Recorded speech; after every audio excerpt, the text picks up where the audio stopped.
Swimming or sailing or sitting and sunning, if you dream of lazy days and lazy ways of having fun, if you long for the romance and charm of old Italy, go to Wales. That's it, go to Wales, to North Wales to be exact, to Merionethshire, where Portmeirion nestles beside Traumatic Bay as though it were the Mediterranean. And everything he did, somebody would always say, "Now you've ruined it." Every single thing he did. Luckily, he took no notice. A man's dream transformed the coastline that is now Portmeirion. Slowly, it became a piece of Italy. Slowly, the dream became fabulous reality. That man is Welsh architect Clough Williams-Ellis, who wanted his own Portofino. Little Italian harbour, which with its gay rococo architecture, backed by its hanging woodlands, is still, to me, one of the loveliest places on this earth. If I met Clough, I'd say, "Look at the trouble you've got me in. I've built this thing and I've gone mad with it and it's nearly ruined me."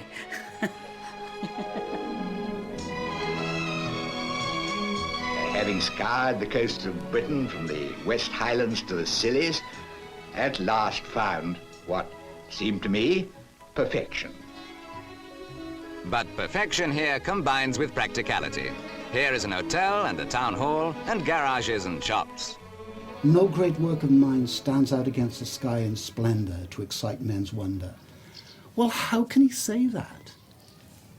This place really takes everybody's, not just their wonder, their total pleasure in architecture. He said, "I will only be known as a polemicist. I won't be known for anything that I've built. But I think, better than even reading that terrific book, The Pleasures of Architecture, this is his greatest polemicist act, the building of Portmeirion itself."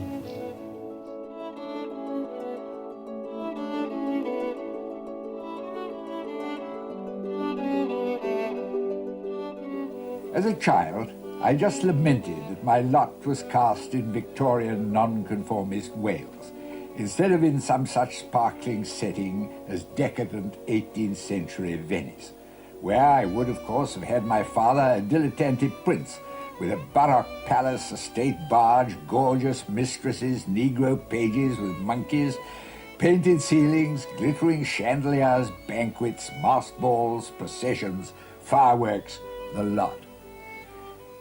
All my life, I have had consciously to fight down my innate and inordinate craving for gorgeous elaboration, regal splendor, and even mere opulent display, lest vulgar profusion should overwhelm my basic sense of fitness and propriety.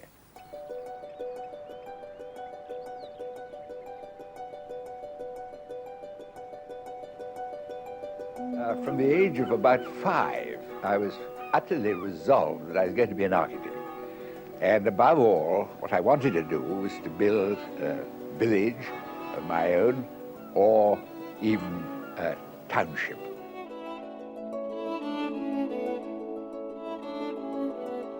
He never fitted as far as architecture was concerned. He started to work as an architect by going to the Architectural Association, one of the best schools of architecture in Great Britain. How does Clough find out about it? He looks in the telephone directory under architecture and sees the Architectural Association. So he calls, sends up his card, and joins terrific school of architecture. He only spends 3 months there. Why does he only spend 3 months there? Because somebody has given him a job and he takes his builder into lectures. So they say, "I'm afraid this is really disturbing the other students, and either you'll have to stop doing this or leave." So Clough, he wants to build. He leaves.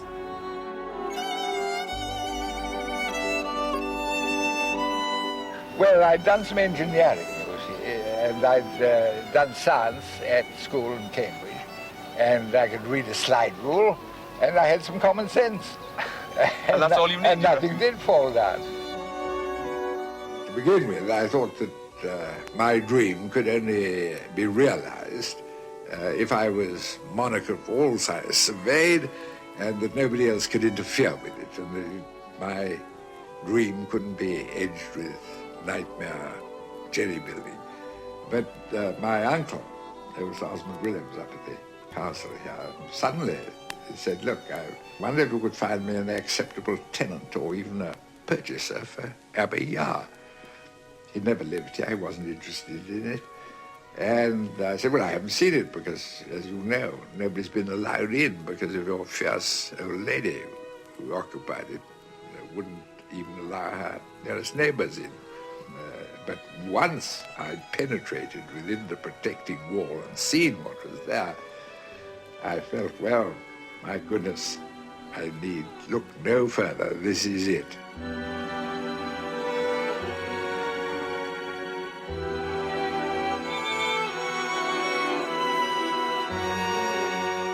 This was perfection for what I wanted to do, so I resolved that here was my chance. I knew that whatever I had, whatever I might construct, had to have an economic basis of some sort, otherwise I couldn't do it, couldn't afford it.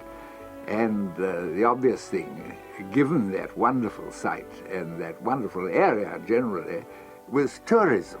And so the first thing was to turn the old house, what there was of it, into a, for the first beginning, a very ramshackle sort of hotel, and then to add round that a village.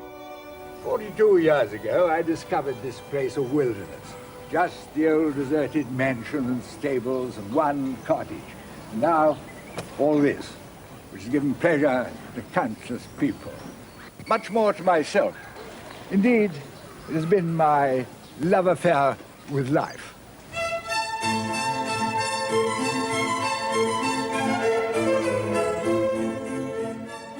No, he didn't care much about people at all, whatever nationality. Really was.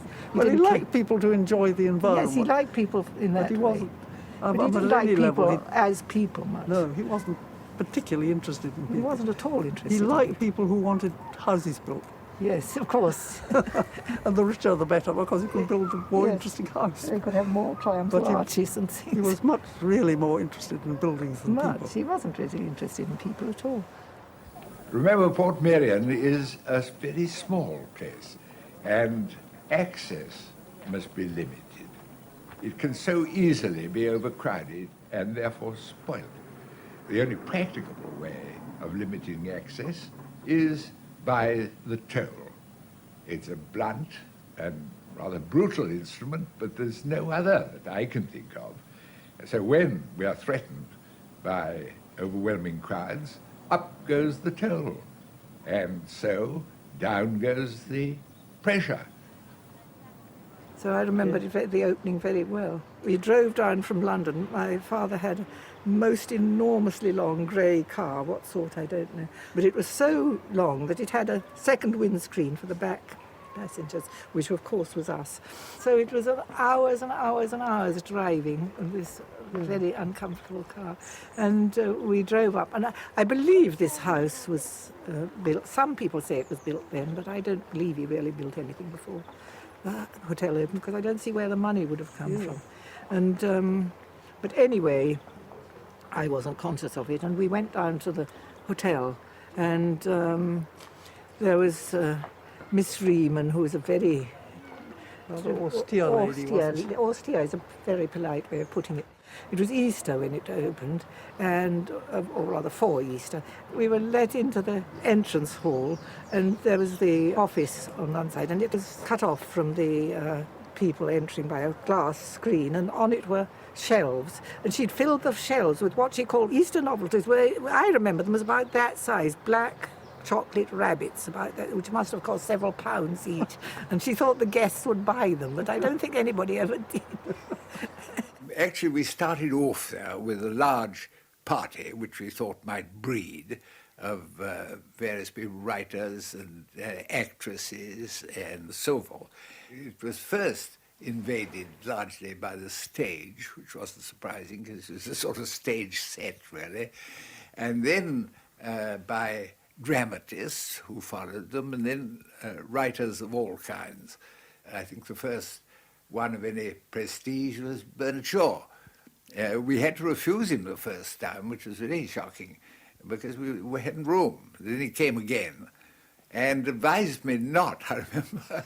He said, don't ask Arnold Bennett, because He's very particular about his food, and yours, as yet, is not nearly good enough. I suppose I wanted to partly to paint a propagandist picture, you might say. I wanted to show that you could develop a place, even a very beautiful place, without defiling it. In fact, if you did it with sufficient loving care and expertise, you might even add to what God had given you as your background.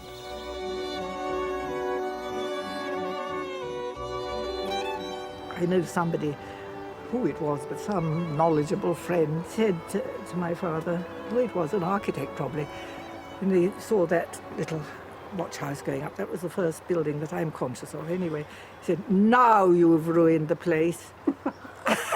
And everything he did, somebody would always say, now you've ruined it. Every single thing he did. Luckily, he took no notice. The beauty of the village of Portmeirion in North Wales, an architect's dream come true. It's in a sheltered cove of Traumatic Bay. All the warmth of a Mediterranean setting has been brought to Wales.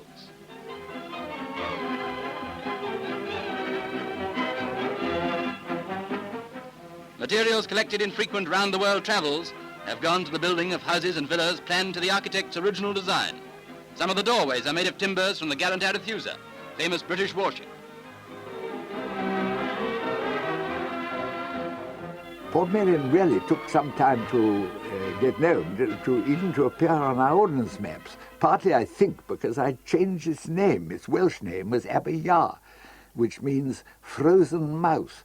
I thought it was rather ugly name anyhow, and it didn't sound very hospitable. So I said Portmeirion, port to put it on the sea, Meirion to put it in Meirionis. I thought it was compact.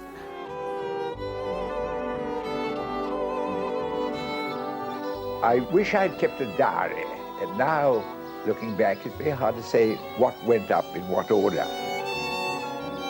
But I know the first two buildings were the cottages at the brow of the hill before we go down to the hotel, the Angel and the Neptune.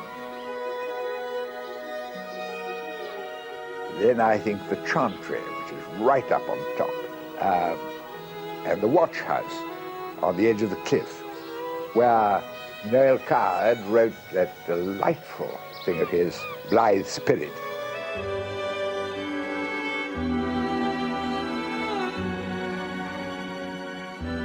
As a matter of fact, I rather jumped the gun in the matter of the Campanile because that went up the second year.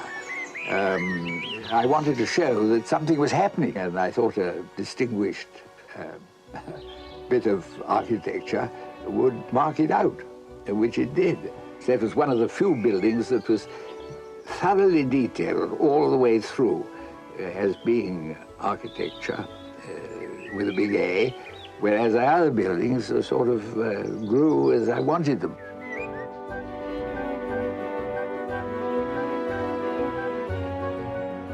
Well, having had a campanile, I felt it was essential to have a dome to go with it. There was no other excuse.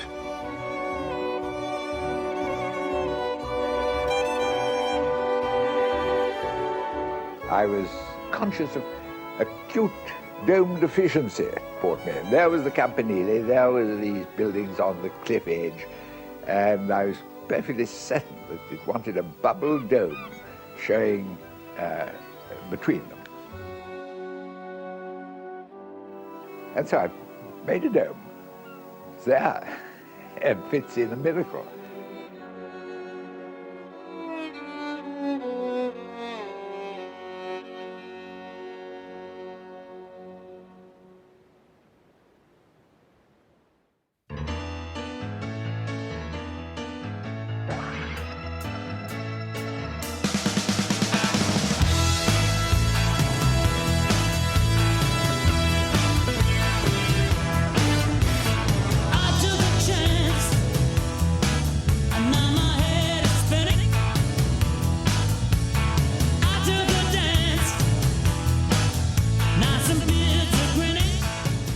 The first time I went to Portmeirion was when we were filming for The Tube, and we were doing sort of a spoof on The Prisoner, and that worked very well.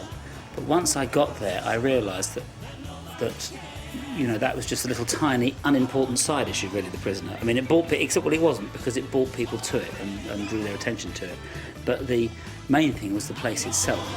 Ah, what is this place? Where am I? Well, here's the village hose. Hooray! Well, I've got a very important for you. Excuse me. I was very taken with the architecture. I'd always looked at architecture, and in many ways, it kind of reawakened my sort of interest in it all, because I think that the way Clough Williams Ellis had designed things, I could see it was the same way. It was the same mind set that a musician would have, rather than an architect, in that you could take ideas and sort of mix them up and put them and have one thing that was inspired by one thing and one thing would be inspired by something else. You know, for instance, if you listen to, say, a Beatles record, you could hear where sometimes they want to sound like Little Richard and sometimes they kind of want to sound like Bach or something.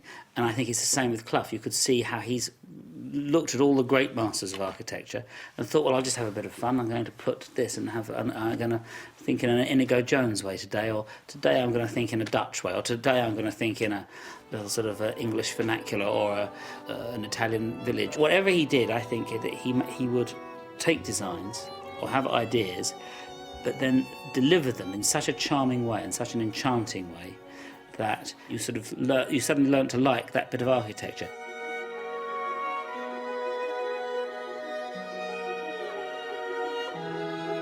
I've established what I call my home for fallen buildings. I'm being constantly offered fragments of distinguished architecture. That colonnade I'd known some 40 years ago. The building to which it was attached in Bristol was bombed in the war, and Bristol City was not prepared to do anything about it, and I went and I thought, this is splendid, and I was very kindly given the thing by the then owners.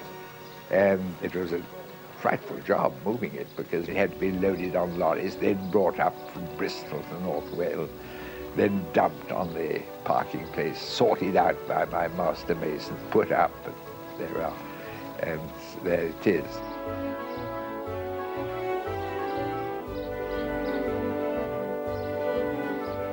Oh, and then the relatively new building, the Unicorn.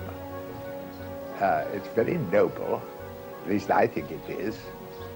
Looks like a sort of miniature Chatsworth. I started off by copying Clough, and the front of this building is a copy of the Unicorn building. You can look at the two and they are very similar. And after that I thought, well, I'm just going to have some fun now. So I would take one or two of the details, like sort of bay windows or whatever that he would do, and then I sort of just had my own sort of fun with it, I realised. And somebody who'd met him said to me, when they had asked him, and said, well, how should we get the dimensions of an arch exactly right and all this sort of thing? He said, what are the exact measurements we have to use? And he said, just use your eyes. Portmeirion, you see, is a microcosm. It's a miniature of what you find in the world outside.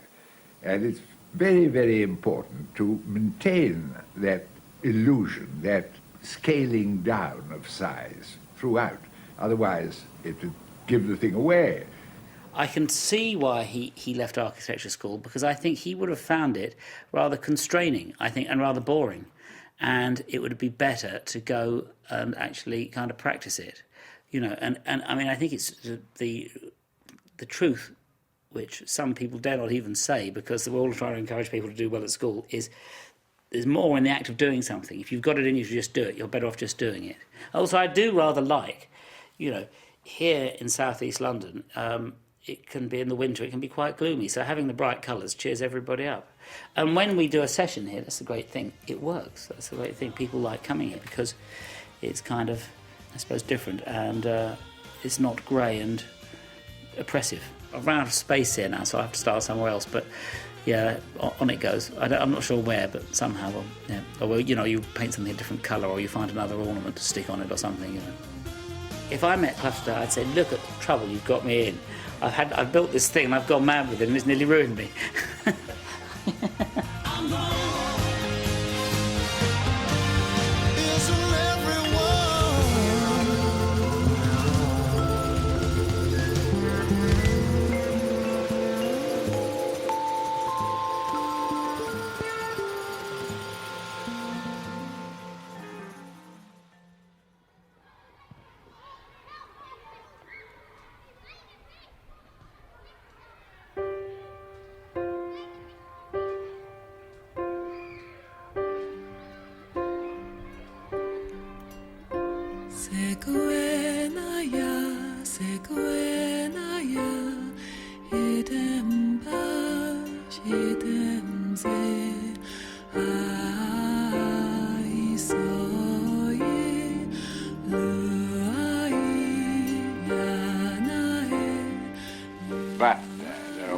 people, they like to be called practical people, who will say, what's all this nonsense about beauty? All we want is something that'll work. Of course we want things to work, and to work much better than they've ever worked before. But some of us have our pride, a certain fastidiousness, demanding that grace and good design be added to mere mechanical efficiency, or even to convenience. We need a comfort beyond that of the animals, which includes comfort to the eye and to the spirit, loveliness, graciousness, and here and there, splendor. D.H. Lawrence, you remember, said somewhere, spiritually the English may be the salt of the earth, but as the builders of splendid cities, they are more ignominious than rabbits. Of course, I'm primarily a domestic architect. I've never built large commercial buildings such as flats and shops and factories and so on, nor indeed wanted to, because that involves so many other people, engineers, consulting engineers, technicians of every kind, committee work, and all the rest of it, which I'm not really fitted for.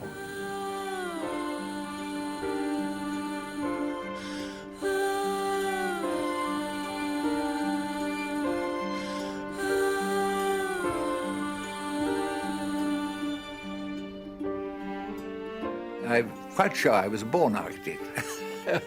Sounds arrogant again. I could have been nothing else. I'd have been a ghastly failure in any other walk of life, I think. But in this, I was supremely happy, supremely confident, and, as it turns out, very successful.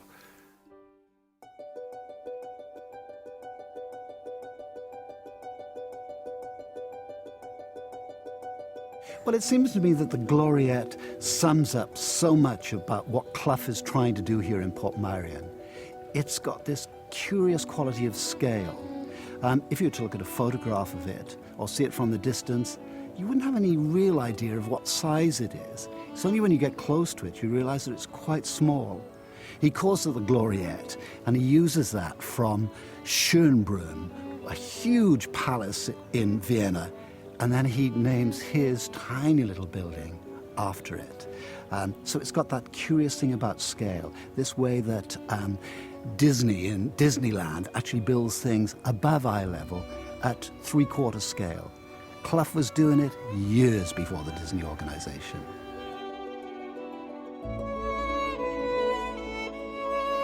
Rightly or wrongly, I feel I've got an infallible judgment of what is fitting, of scale, and so on.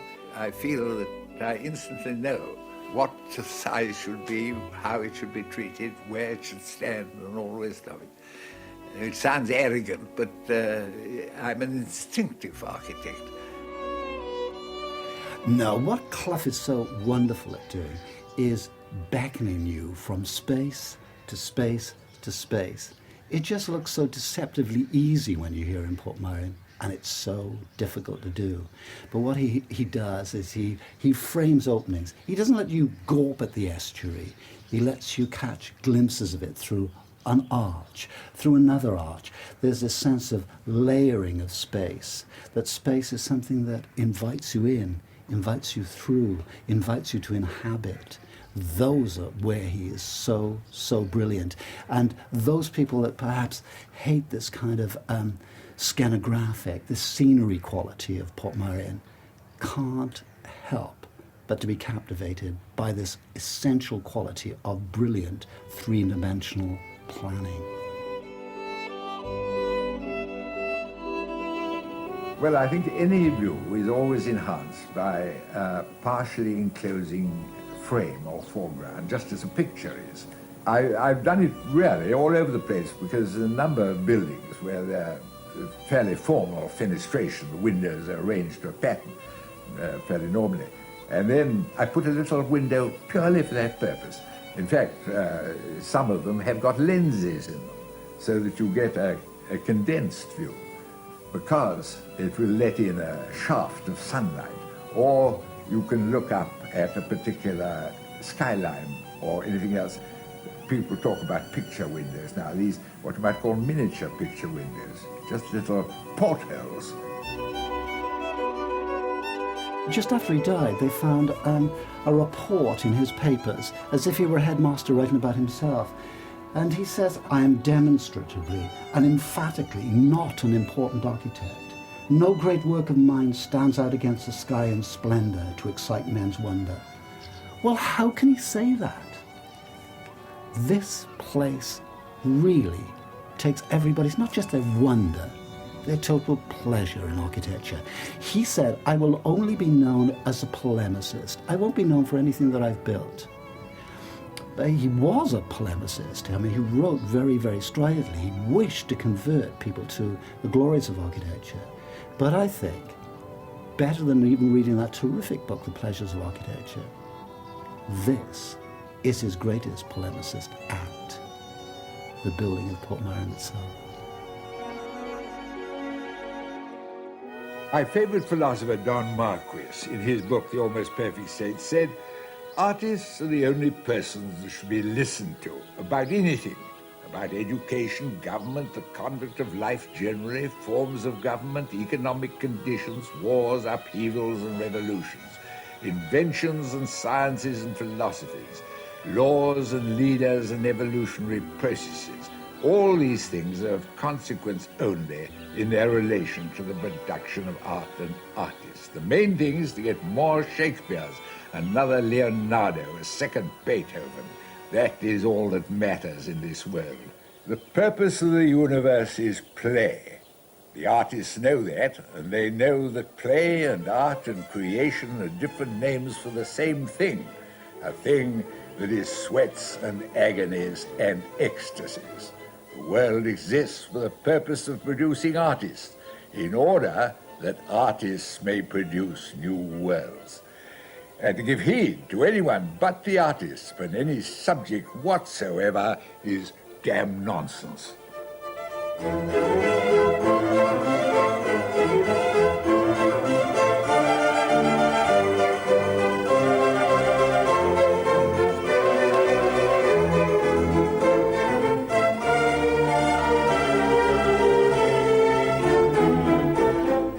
Fantastic. We open the Dragon's Eye in an hour here on 2W, but we're off to the Outer Hebrides next with a brand new episode of Coast.